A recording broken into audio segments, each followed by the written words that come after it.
guys, welcome back to my channel, and it is time to talk about Vans Warped Tour 2017. Now, as most of you probably know, my original game plan was to actually go to the Wilmington, North Carolina date, but sadly that ended up being canceled about 5 days before, so John and I had to kind of regroup and figure out a new plan, and we decided to go to the Pittsburgh date because we happened to be going to Pittsburgh for that weekend, and we're like, alright, we gotta rearrange some things. We had some other plans going on that day, but we were able to move those out of the way for Warped Tour. And we actually had plans to go to a Pirate game that night, the baseball game, with my family. We already had tickets and everything, so we could not just kind of get rid of that and blow that off. That means we had to cut the day short. We had to leave at around no later than like 6:30. But we got so lucky. We were able to see every single band that we had planned to that day, and we actually got to meet a lot of them. So in this episode of Concert Diaries, of course, I'm going to be talking about my entire Warped Tour experience, as I do every single year that I attend. Just keep in mind, I had kind of a small list to begin with of bands that I wanted to see. There were a few others that I said, okay, if we have extra time, we will go check them out, but sadly that did not happen, and that's okay with me. I was able to see every single band that was a priority, and that's all that matters to me. So anyways, let's get on with it. The day of Warped Tour, we roll up at about 11:30 because that's when I thought the doors were opening, but apparently it wasn't until 12:30, which is kind of odd because I'm pretty sure in past years it's been way earlier than that. But anyways, we waited in this long ass line, of course, in the hot sun, and we get up to the ticket booth because John actually had to exchange his ticket. We had one from the Wilmington date, of course, but they said that, you know, they'll be honoring tickets from that date at any other show. So we go up to the box office and they look at us like we're nuts, which is just great. So they're like, we can't do anything for you, we can't give you the refund, we can't even exchange this, we don't know what you're talking about, blah blah blah blah. I'm like, of course. So John has to buy another fucking ticket right then and there, like $55, which is such bullshit. But anyways, I'm not gonna go into that. It just kind of sucks that we had a ticket for another date that was canceled, and they literally said you can use it another date. We weren't able to, so great. But it's whatever. We get in, and John was actually dressed up as Brian Stars, like his character that he does on his side channel Beyond Air TV.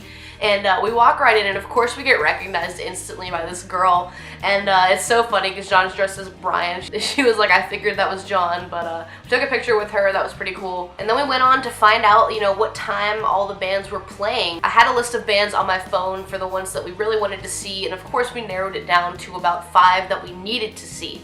And luckily it worked out that we were able to see all of them, you know, without anybody overlapping too much. The majority of bands we wanted to see were actually on the Full Sail stage, so they were all on the same stage, which means there's no way that they're going to be overlapping. There was only 2 other bands that weren't on that stage, so that was really nice. We were kind of able to hang out around the same area. But the first set of the day was Boston Manor. I believe it started at 1:25 at the Full Sail stage, so we headed over that way, found a good spot. We were literally right in the front row, and we actually ended up on their Instagram story. You can see us. I'll put a picture up here. So that was awesome. We're right there in the front. I'm wearing this hat, of course. But Boston Manor absolutely killed it. That was definitely by far my favorite set of the entire day because the band had a ton of energy. They were just having a lot of fun up there, rocking out and just really like letting loose and jamming out to their own music. I had a ton of fun just singing to every word and just really giving it my all for that first set that day.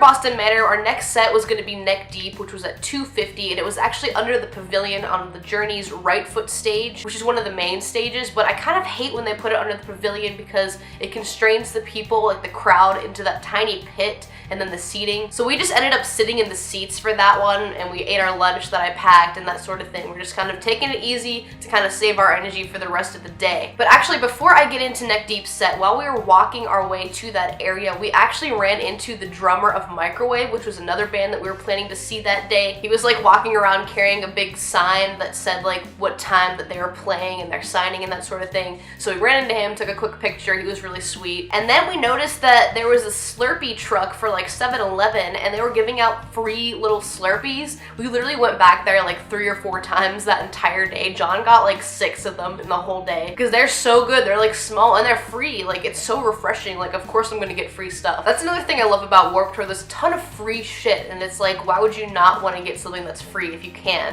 We picked up a couple stickers as well. These are John's that I'm showing.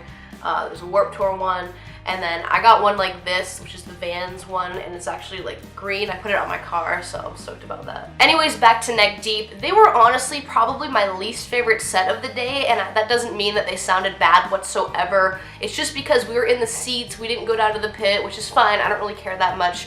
But I just had more fun during a lot of the other sets, and I'm going to get into that later towards the end of the video. But Neck Deep had a pretty fun set. They played a lot from Life's Not Out to Get You, and then they also played 2 new songs from their upcoming album. My favorite of the 2 was Happy Judgment Day, of course. And they played some of my favorites like Gold Steps, Lime Street, and December. They all sounded great. The crowd looked like they were having a ton of fun for this set, so I kind of wish that we were down there closer, but it's okay that we weren't. It's fun to watch too.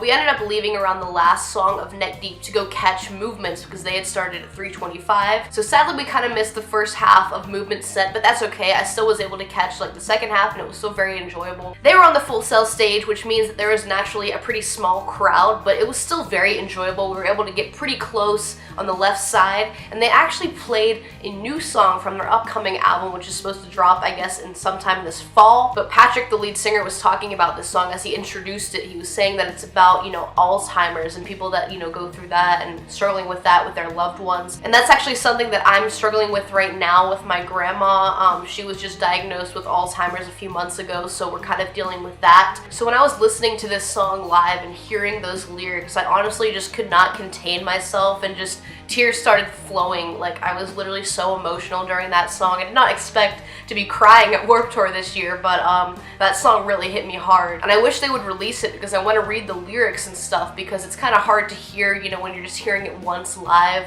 But when I heard it there, it was honestly just like kind of taking me away and just really hitting home for me. But Movements are great. If you're into bands like Citizen, you know, Balance of Composure, even La Dispute, I think you're gonna like this band. I think they're really underrated. So I was pretty thrilled to catch any amount of their set because I just think they're awesome. And it's funny how the tables have turned, and the advice that you gave me is now mine to give to you.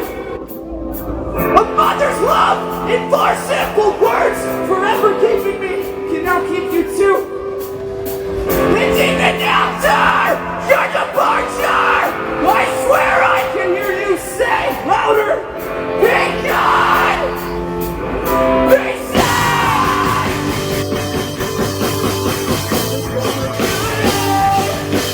As I just run away, constantly moving out of place on me. Self-ignore, hoping that we can get something more.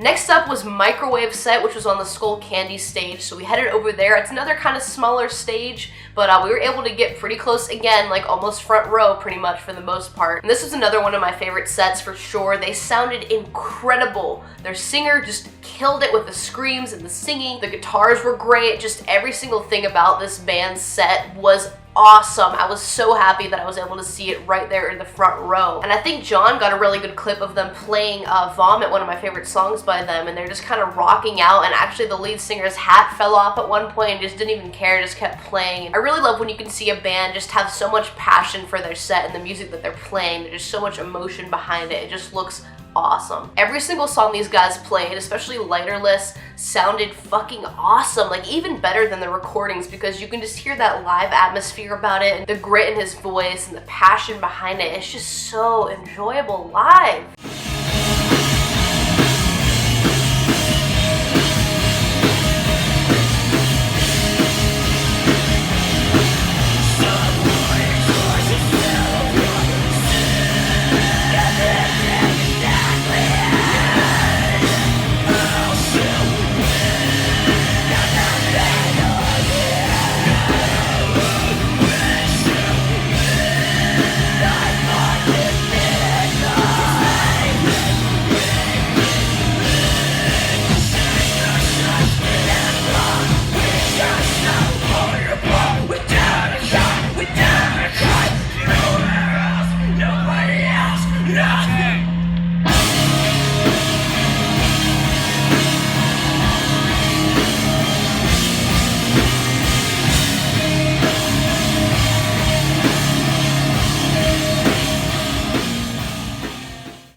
after their set, we headed over to their merch tent because they said they would be doing a quick little signing. So we waited in line for them and actually got to meet them. We got a picture with them, and we picked up one of these cool microwave lighters for those lighterless times. P.S. No, we do not smoke cigarettes. These are for, of course, illegal activities only. But here is that signed poster I was telling you about.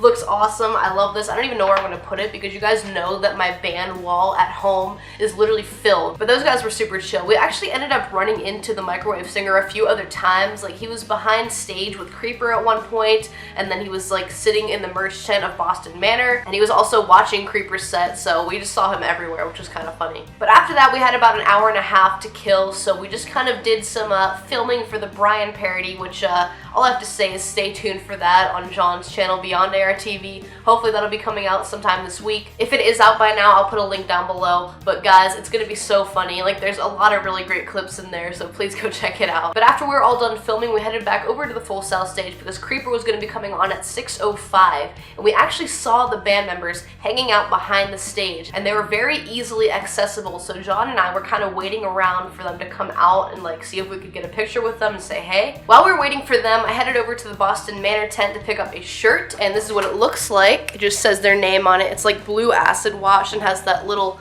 person from their album cover on it. I think it's pretty simple enough. And since they were my favorite set that day, I had to pick something up. And then I was planning to go pick up that really cool purple tie-dye Creeper shirt, but sadly they were only taking cash, which sucks so bad. John and I both were planning to get a shirt from them and we weren't able to. But anyways, right around that same time, John was actually able to meet 3 members of Creeper, including the lead singer, Will. And then I ran over just in time to kind of meet him as well. I took a picture with him. It was so awesome. He was so sweet. And then of course Creeper went on, and of course again we were pretty close to the front row at some points. And this was definitely one of the coolest sets, probably my second favorite of the day, because they seriously have so much like energy. Like, there's so many members up there, so there's so much to watch, you know. And the lead singer, Will, he has so much charisma on stage, and he just sounded spot on. They played an awesome set. I do wish they had played Black Rain, because that's like my favorite song by them, but they didn't. They opened up with Hiding with Boys, which was so high energy and just a lot of fun to watch and just be a part of. And they played a couple other great songs as well, like Suzanne, and then they closed the set with Misery, which is one of my favorite songs of the entire year. But they're definitely one of the most underrated bands on Warped Tour. If you have yet to go, please go see Creeper.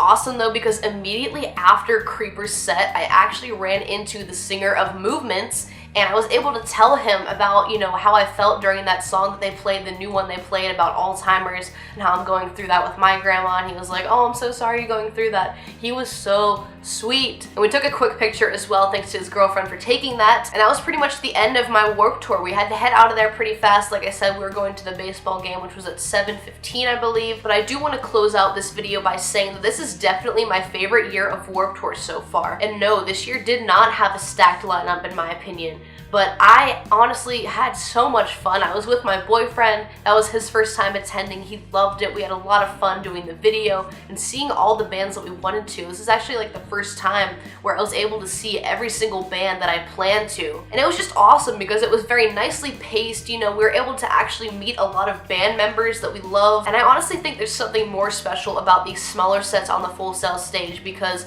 every single band that I saw there just are so talented. Like, I can see them so easily being on those bigger stages, but being able to say that I saw them at like that tiny stage with like a very small crowd is just very rare, and it was just such a pleasure. Like, I just feel so lucky. The Full Sail stage is where it's at this year. If you're going to Warped Tour, go see all those bands on it. But yeah, that was pretty much my Warped Tour 2017. I hope you guys enjoyed hearing about this experience, and make sure to leave a comment down below letting me know which bands you saw on Warped Tour or which ones you're planning on seeing. Thanks so much for watching, guys. Make sure to leave a like on this video if you did enjoy it, and subscribe to this channel if you haven't already, and I will see you guys next time.